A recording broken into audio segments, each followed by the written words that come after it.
Setting the manual mode is pretty simple. First, start by setting the mode dial to the letter M.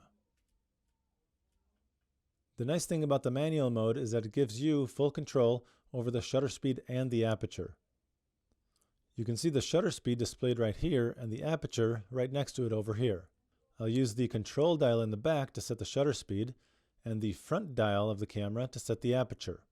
In the main menu, there's a setting that allows you to switch between these two, meaning you'll use the control dial to set the aperture and the front dial to set the shutter speed. This is the default setting and works just fine for me. In my case, you can see by the light meter indicated right here that I'm very underexposed.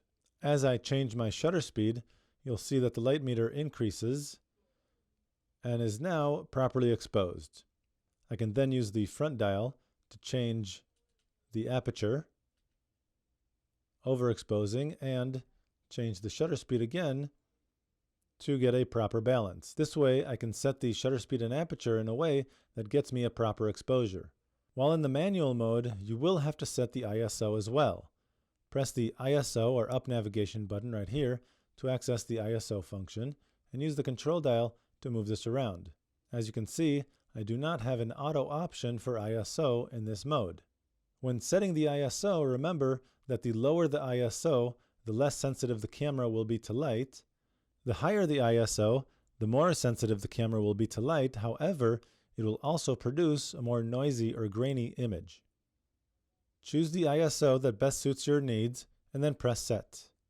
You may also notice when in the manual mode, the exposure compensation dial does not work. I can turn the exposure compensation dial, but as you can see, nothing happens.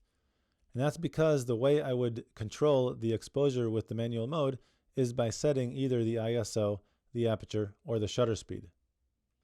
I really like using the manual mode when I set up the camera for taking panoramic images, because every image needs to be the exact same exposure as the last one taken. This mode can also come in very handy when setting up the camera for night landscapes. For more information about that, check out the Night Landscapes Scene video.